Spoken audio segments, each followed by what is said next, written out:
कब्रिस्तान में लाश हुई जिंदा। गांव के बाहर एक पुराना कब्रिस्तान था जहां लोग अंधेरा होने के बाद पैर रखने की हिम्मत नहीं करते थे। कहते थे वहां से रात को किसी के रोने और चीखने की आवाजें आती हैं। एक दिन रमेश के दोस्तों ने उसे चुनौती दी, अगर तू सच में बहादुर है तो उस सबसे पुराने मकबरे को जाकर छू कर दिखा। रमेश ने हिम्मत जुटाई और आधी रात को कब्रिस्तान पहुंचा। चारों तरफ सन्नाटा था। सूखे पेड़ों की डालियां अजीब तरह से हिल रही थी। हवा सिसकारियां भर रही थी। वो धीरे धीरे उस मकबरे के पास पहुंचा। मकबरे पर काई जमी थी और उसमें से बदबू आ रही थी। जैसे ही रमेश ने उस पर हाथ रखा, अचानक जमीन हिलने लगी। कर कर की आवाज आई और मिट्टी फट गई। अंदर से एक कफन में लिपटा हाथ बाहर निकला। रमेश वहीं जम गया।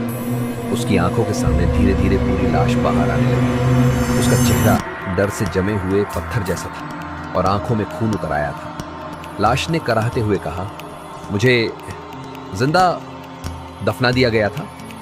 रमेश चीखते हुए भागने ही वाला था, लेकिन लाश ने उसका हाथ पकड़ लिया। पकड़ इतनी ठंडी थी जैसे बर्फ की कील उसकी नसों में धंस रही। लाश बोली, मैंने मिट्टी कुरेदी, नाखून टूट गए। मैंने चीखा लेकिन किसी ने नहीं सुना।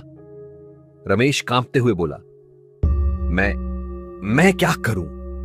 लाश ने खून से भरी आंखें रमेश पर गढ़ा दी और बोली, सच को मत दबाना, अन्याय मत करना, क्योंकि सच मिट्टी चीरकर भी बाहर आता है।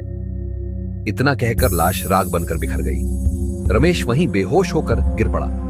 सुबह जब गांव वाले पहुंचे तो उन्होंने मकबरे को टूटा पाया। अंदर सच में एक लाश थी जिसके नाखून मिट्टी कुरेदते करते टूट चुके थे और चेहरा चीखन में जड़ गया था।